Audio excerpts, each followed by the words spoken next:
Howdy. I'm just some random nude dude sitting in my closet talking to myself.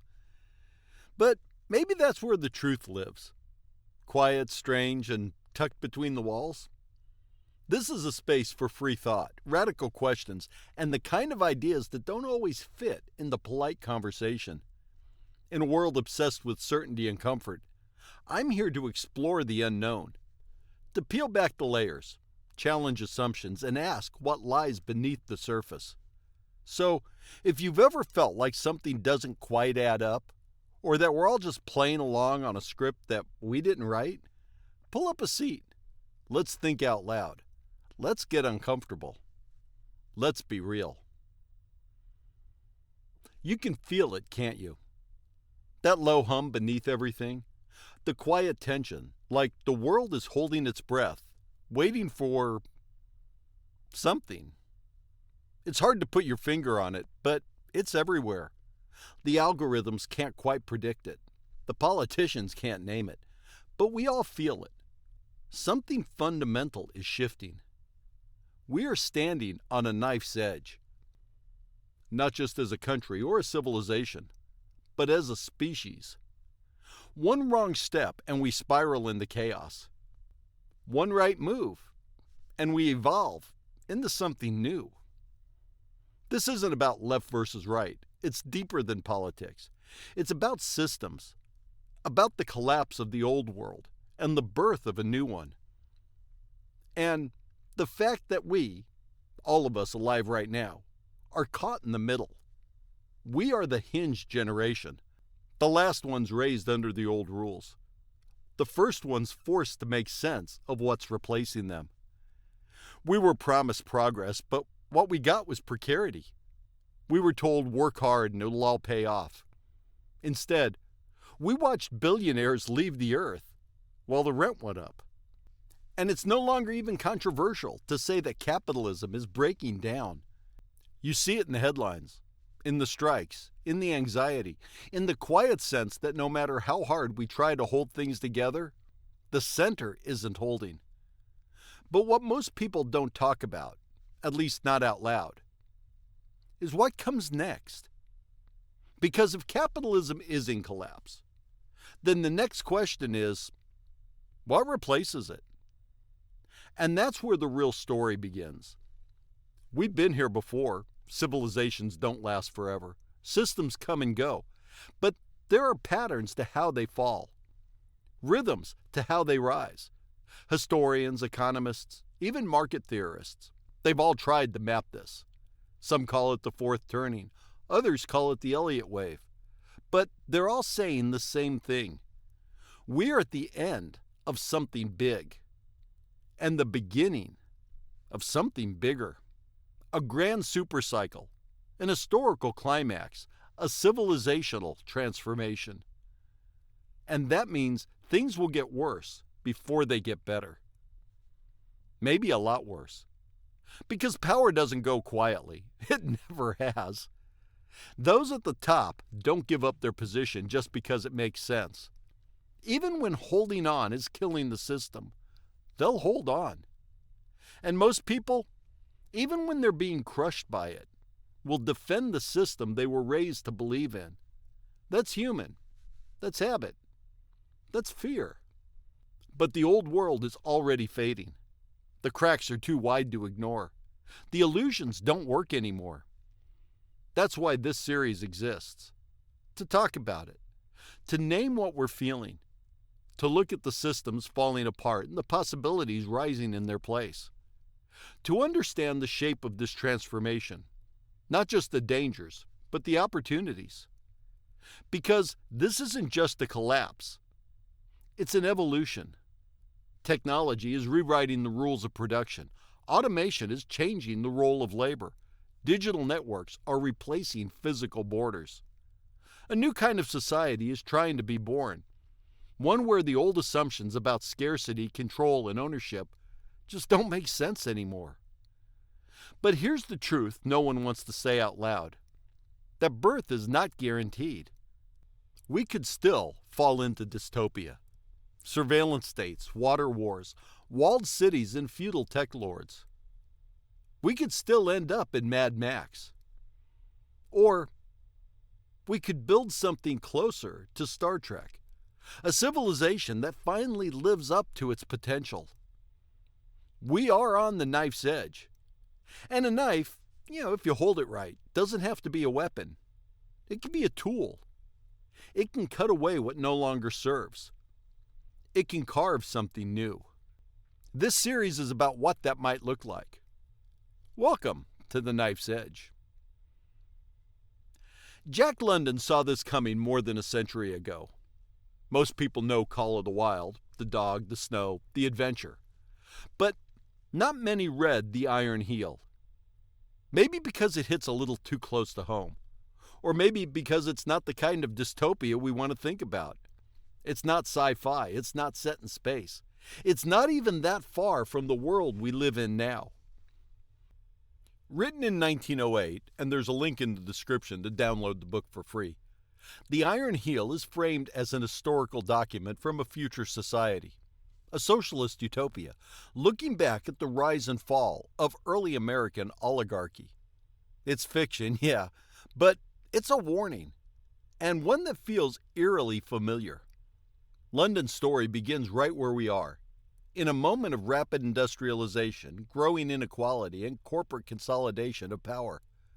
A moment where the working class begins to stir, to organize, to imagine a different world.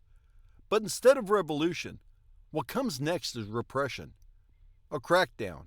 An open-air dictatorship ruled not by kings, but by the trusts, monopolies, and their private armies.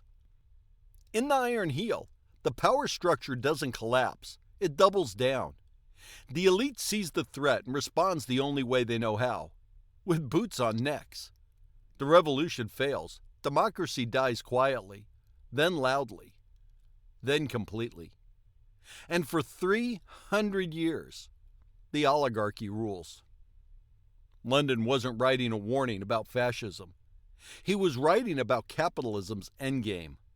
What happens when wealth concentrates, when systems break down, and when those with everything to lose are willing to burn the world to keep it? And here we are, standing at the same crossroads. We're watching automation hollow out entire industries. We're watching AI come for creative labor. We're watching billionaires build bunkers and buy private islands. We're seeing wealth consolidate to levels that would have shocked even the robber barons of London's time. And still, people are told it's their own fault if they're struggling.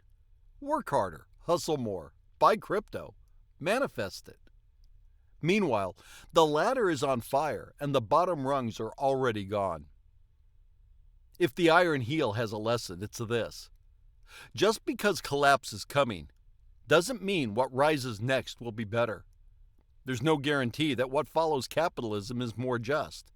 It could be worse, much worse.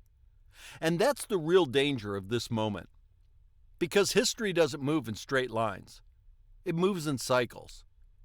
And right now, we are at the end of one. Whether you follow the fourth turning framework or the Elliott wave theory or just trust your gut, you can feel that we are in the throes of a systemic shift. The old order is exhausted. The contradictions are too obvious. The mechanisms that once made things feel stable no longer work. But, as any historian will tell you, these moments of upheaval are rarely clean. They are messy, violent, confusing. People reach for what they know. They fall for strongmen, for scapegoats, for easy answers. And in that chaos, the very people responsible for the collapse often find a way to tighten their grip. That's what happened in the 1930s. That's what London imagined in The Iron Heel.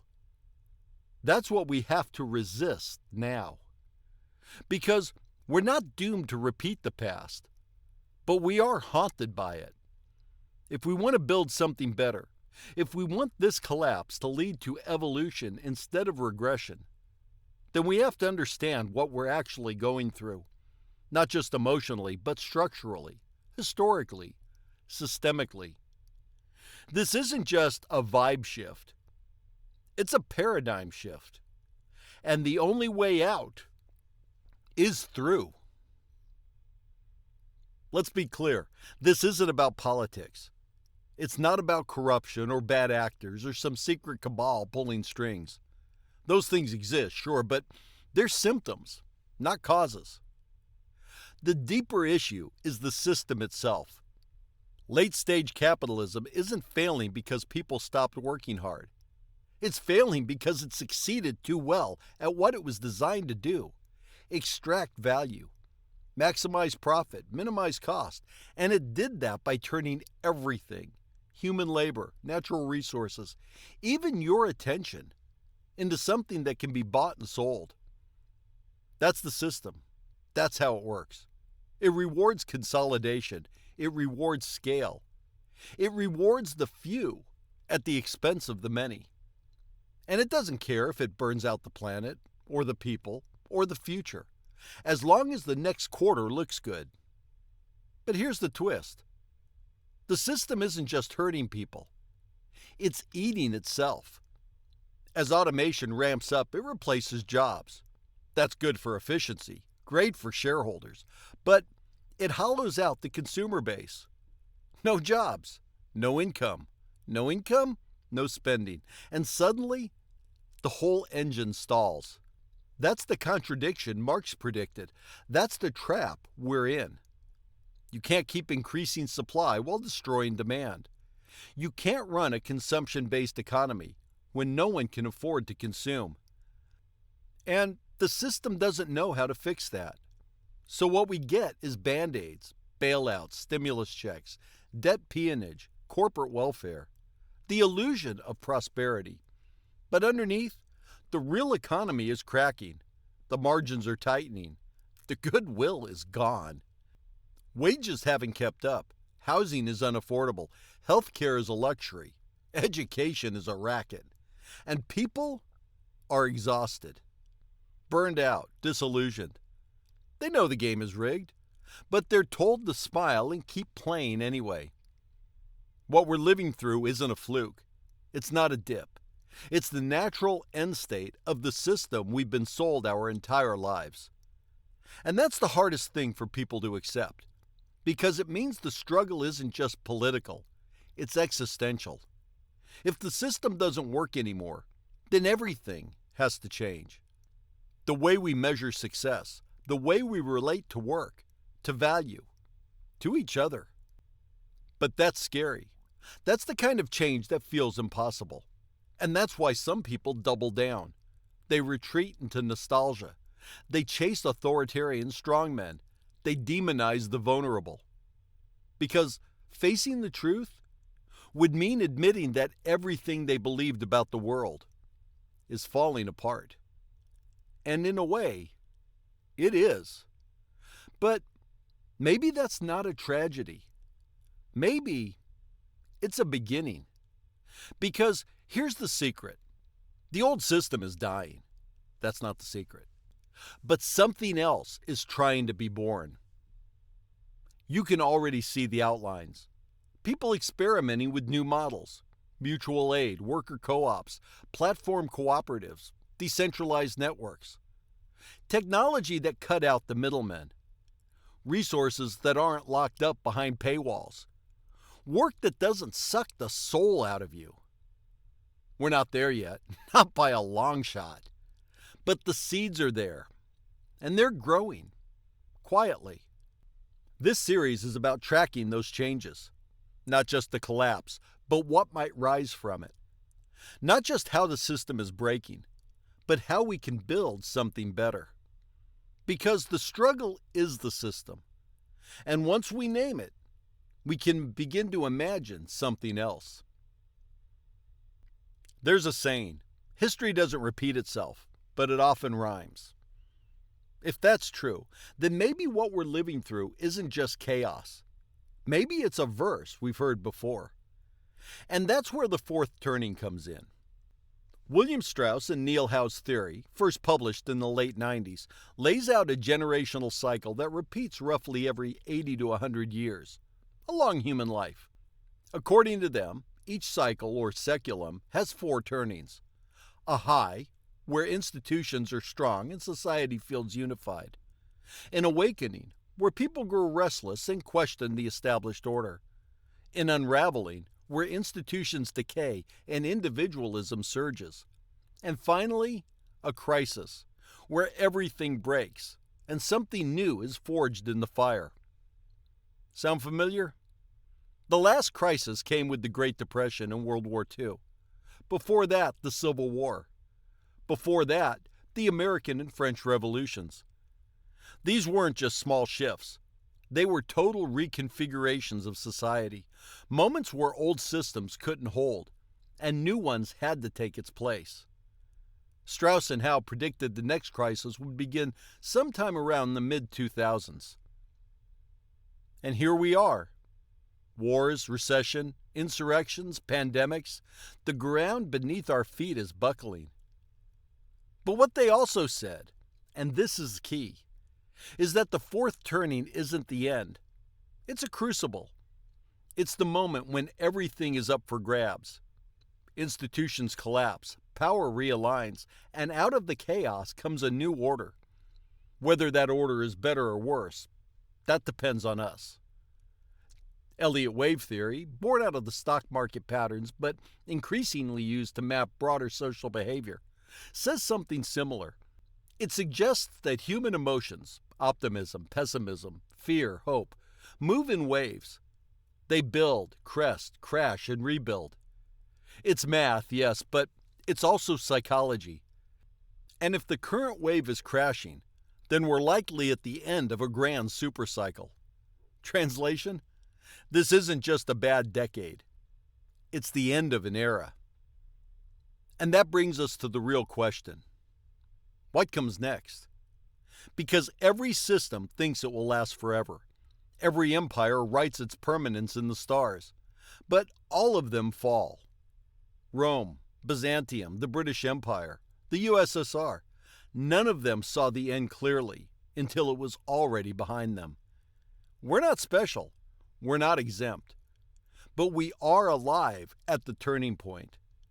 And while that might sound terrifying, and yeah, let's be honest, it is, it's also powerful because we get to help shape what comes next.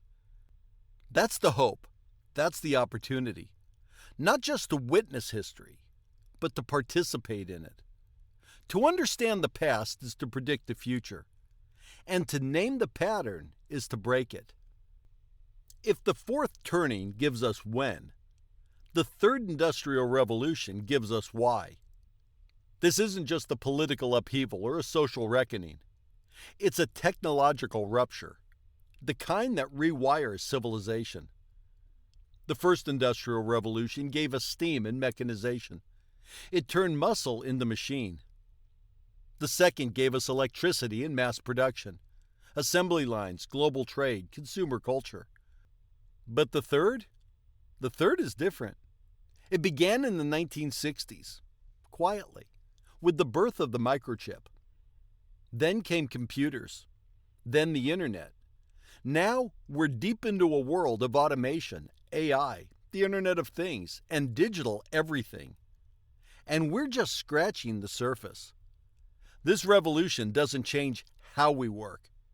It's changing what work is. Labor, as we've known it for centuries, is being erased. Machines don't get tired.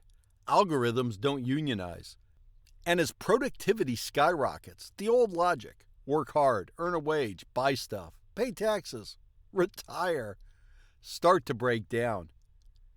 Jeremy Rifkin called it the eclipse of capitalism. Because when the marginal cost of production drops to near zero, when solar panels can power homes for free, when 3D printers can produce complex goods locally, when AI can do the work of 10 people in 1/10 of the time, the whole profit-driven model stops making sense. Capitalism depends on scarcity, but this revolution produces abundance, or at least it could, if we let it. Right now, we're trying to jam 21st century technology into 19th century institutions, and it's not working. That's why there's so much friction. why we're seeing rising inequality, economic stagnation, and social unrest. The old system can't contain the new reality. Think about it. Uber disrupted taxis but didn't give drivers stability. Amazon revolutionized logistics but atomized labor. AI can write copy, diagnose illness, generate art. But the profits don't go to the people. They go to the platforms. This is the moment where we decide what kind of society we want to be. Because the third industrial revolution doesn't have to lead to dystopia. It can just as easily lead to utopia. A world where machines do the boring stuff, and people are free to pursue meaning. Where energy is clean, education is open, and information flows like water. A Star Trek future, not a Mad Max one. But the future won't arrive on its own. It takes intention. It takes vision. And it takes letting go of a system that's outlived its usefulness. That's the paradigm shift. That's the real transition. We're not just living through an economic crisis or a political one. We're living through the death of one world and the birth of another. What we do next will determine which one wins. If technology is the engine of change, human nature is the brake. Let's talk about greed. Not just Wall Street level greed or CEO bonus greed, but the everyday baked-in desire to have more, to feel more secure, more powerful, more important. It's primal, it's ancient, and it's manipulatable. The system we live in, call it late-stage capitalism, neoliberalism, whatever label you like, doesn't just run on money. It runs on illusion. The illusion that you're one step away from success. That if you just grind a little harder, if you buy the right stuff, if you vote the right way, if you hate the right people, you'll win. But the game is rigged. And deep down, most people know it. Still, illusion is comforting. It tells you your suffering has a purpose, that your struggle is noble, that if someone else is doing worse than you must be doing something right. And that's where superiority comes in. People want to feel above one another, even or maybe especially when it's meaningless. Because in a system where actual security is out of reach for most, illusion is all they've got. That's why even people being crushed by the system will sometimes fight to protect it. That's why the powerful cling to outdated models, even when those models are destroying the foundation beneath their feet. It's not rational. It's not strategic. It's emotional. Power, in the end, isn't just about control. It's about identity. It becomes a kind of gravity, pulling people back to familiar patterns, even when those patterns are toxic. And that's the real tragedy. Because the people in charge, the ones with the money, the access, the reach, could help steer the transition. They could choose legacy over dominance, contribution over conquest, but they don't. Why? Because power doesn't want to serve. It wants to survive. And survival, to those in power, often means standing on someone else's neck, even if they're standing on a sinking ship. It's a kind of madness, a death cult in business attire, but it's also understandable. Not excusable, but explainable. Systems don't just shape economies. They shape minds. And once a lie becomes your foundation, the truth feels like an earthquake. But this is a moment of reckoning. Illusions are cracking. The mask is slipping. People are waking up. Not all at once. Not cleanly. But enough. And when that happens, when people stop clinging to what was and start imagining what could be, that's when real change becomes possible. That's when the paradigm shifts. We're taught to think in lines and labels. Nations, flags, borders, races and classes, religions and ideologies. But none of that is real, not fundamentally. What's real is this: we are one species, on one planet, with one future. And yet, we've spent centuries dividing ourselves into camps, drawing imaginary lines and spilling real blood to defend them, creating economic systems that reward exploitation, cultural systems that breed contempt, political systems that thrive on fear. Why? Because small identities are easier to manage, easier to manipulate. Us versus them is a far simpler story than we're all in this together. But that story is running out of runway. The climate doesn't care about your passport. Pandemics don't check your voting history. AI won't stop at the border. Automation doesn't care what language you speak. The challenges we face are planetary, and so are the solutions. This is the transition we're in now. Not just technological, not just economic, but civilizational. A new consciousness is emerging, whether the old guard likes it or not. A consciousness that sees the earth not as a marketplace, but as a shared home. That sees humanity not as a collection of consumers, but as a network of caretakers, innovators, storytellers, dreamers. It's messy, it's uneven, and it's far from guaranteed. But it's happening. You see it in the youth demanding climate justice, in communities experimenting with new ways of living, learning, and working, in the people who are unplugging from extractive systems and plugging into regenerative ones. You see it in the rise of the collective commons, in decentralized energy, open source software, mutual aid networks, global conversations. It's not a utopia, not yet, but it's the beginning of something else. Something more human, more connected, more resilient. The systems we've inherited are dying. The systems we need are being born. And in between is us, deciding what kind of species we want to be. Will we double down on division, or will we finally grow up as a civilization? That's the question this era is asking. And we don't have forever to answer. But we do have now. Every age has its moment, a point where the tide turns, where the story changes. This, right now, is ours. The systems we built in the industrial age brought us a long way. They gave us cities, medicine, electricity, rockets, the internet.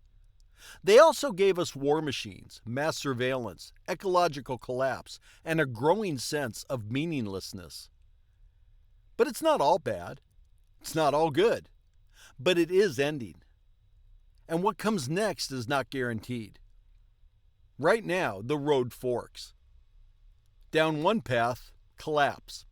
Not overnight, not with a single bang, but with a slow unraveling of trust, of institutions, of ecosystems, rising inequality, fragmented society, rogue AI, resource wars, a world where technology accelerates, but the soul of civilization decays. That's the Mad Max scenario. Down the other path, cooperation, not utopia, not perfection, but a civilization that adapts, that grows wiser as it grows smarter. A world where automation frees rather than enslaves, where energy is clean, abundant, and shared, where healthcare, education, and housing aren't privileges, but rights, where borders matter less than bonds, where we begin to see ourselves not just as Americans or Chinese or Europeans, but as humans. That's the Star Trek scenario. Both futures are possible. Neither is inevitable. But here's the uncomfortable truth. We get to choose. Not as voters every 4 years, but as people every day. Through what we build, what we fight for, what we believe in, what we refuse to accept. The great mistake is thinking someone else is going to fix it. There is no cavalry coming, no chosen one, just us. all of us. And yeah, that's terrifying. But it's also liberating, because it means the future isn't written. It means we still have agency. It means that amidst all the chaos and uncertainty, we still have the power to decide what kind of world we want to live in and what we're willing to do to get there. We can cling to a sinking ship, or we can build something new, something better, something worthy of the potential we've always had, but rarely fulfilled. Because this isn't just about survival, it's about transformation.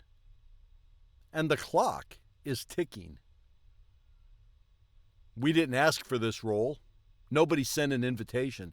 But here we are, in the eye of the storm. Born into the last gasps of the Second Industrial Revolution, coming to age as the third begins the roar to life. Old institutions crumbling, new systems not yet formed, and we're standing on the bridge in between. It's not glamorous, it's not easy, and it's not fair. We inherit a world of problems we didn't create, with tools that aren't quite ready, and ideologies that mostly don't fit anymore. We're told to save the planet, but can't afford rent. We're told to be responsible, but handed a system designed to fail. We're told to dream big, but not too big, not bigger than the box they put us in. And yet, we try. We try to find new ways of working, new ways of learning, new ways of being. We remix the past. We prototype the future. We build in the cracks of a broken world, planting seeds where concrete used to be. We are hackers and healers, caretakers and coders. We are burned out and fired up, disillusioned but still dreaming. Because we know this isn't just about us. It's about the ones who come next, whether they inherit rubble or renewal. We are the pivot generation, not just the first to imagine a better world, not the last to try to build it, but maybe, just maybe, the first with the tools, the knowledge, and the desperate necessity to actually do it. It won't be clean, it won't be simple, but it can be done. Because the story of humanity isn't just one of conquest and collapse. It's also the story of adaptation, of people who saw what wasn't working and dared to build something better. That's our role now, not to finish the story, but to make sure there is one. If you look at history, really look at it, you start to notice a pattern. Moments of upheaval, crisis, collapse, and then what? Reinvention. When Rome fell, it wasn't the end of knowledge. It was the beginning of monasteries, of preservation, of rebuilding. When the Black Death swept Europe, it didn't just leave graves. It broke the feudal system. It made space for the Renaissance. The Great Depression led to the New Deal. World War II led to the birth of the United Nations and a global order that, flawed though it is, prevented a Third World War. At least, so far. Pain reshapes possibility, and that's the moment we're in now. We're watching the old systems strain and splinter. Capitalism, democracy, media, education, labor, all showing their age. And it's terrifying. Of course it is. But it's also liberating, because when the old scaffolding falls, we can finally see what was underneath and start to build something that actually works for this century, not the last one. And people are doing it. In city labs and startup garages, in community gardens and online co-ops, in DAOs and makerspaces, protest camps and digital communes. They're experimenting with new currencies, new governance models, new ways to live, learn, love, and labor. It's chaotic, it's messy, it's often dismissed by those clinging to the past. But it's real. 1,000 tiny renaissances are flickering into view, just waiting for enough light, enough connection, enough momentum to coalesce into something unstoppable. This isn't about utopia. It's about potential. It's not a guarantee. It's a chance. And like every renaissance, it begins with resistance. to the idea that the future is already written. Because it's not. We write it now, together. And if we're willing to endure the uncertainty, embrace the discomfort, and reimagine what's possible, then this collapse won't be the end of the story. It will be the prologue to something extraordinary. Let's imagine we make it through. Not unscathed, not unchanged, but through. What does the world look like? It's not flying cars and cities in the clouds, though maybe some of that eventually. It's subtler than that, more human. It's a world where technology no longer serves profit, but people. Where automation doesn't mean unemployment, but liberation. And where the point of life isn't to grind, but to grow. Work changes. The 9-to-5 becomes a relic. Basic needs are met: food, shelter, healthcare, education. Not as charity, but as infrastructure. Ownership changes. Platforms become commons. Cities become co-created. Power decentralizes. And suddenly, creativity blooms. Not just in art, but in systems, in communities, in daily life. People make things because they want to. They solve problems not for a paycheck, but for a purpose. Because when survival is secure, curiosity takes root. Democracy evolves too.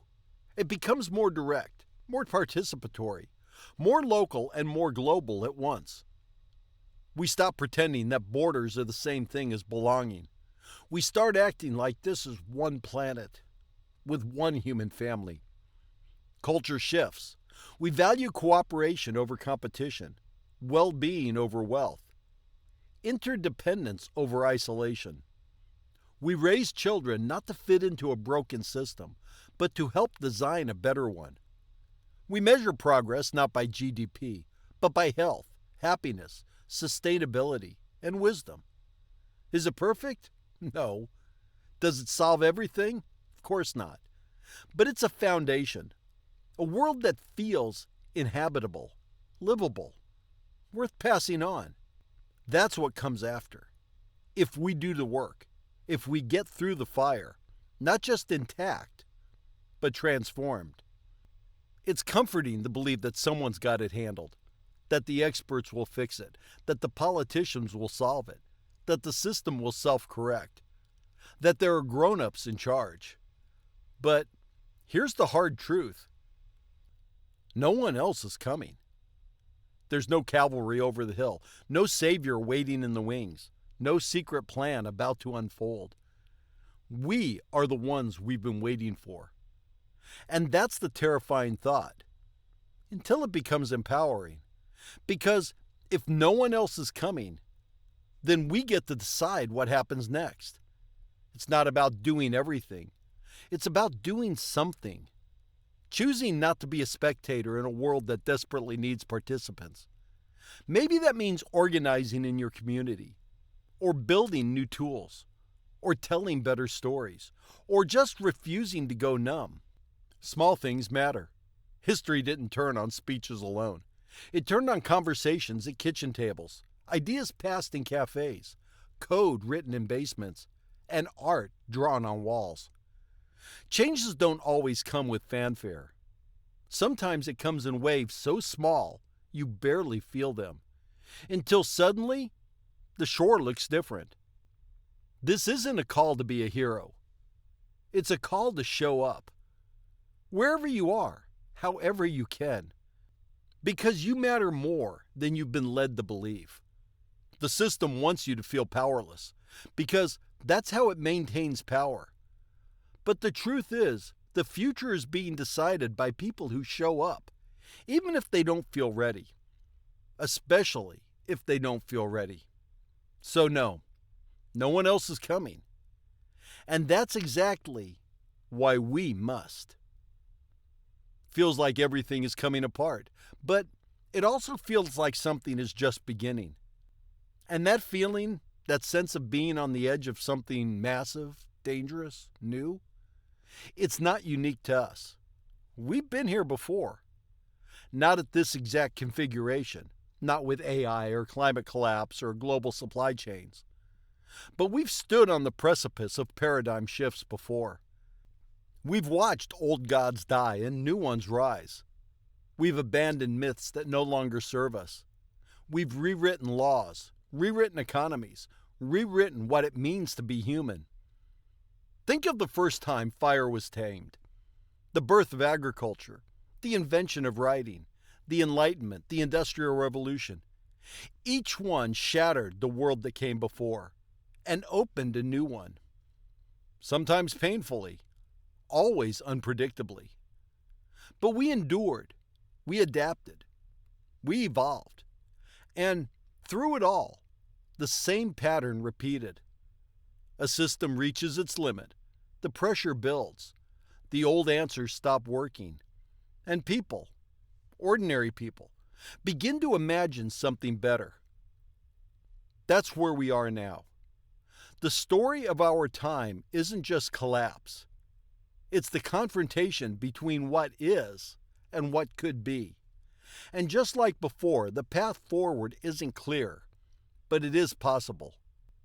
If we remember that the arc of history isn't automatic, it's bent by the choices we make, especially in moments like this.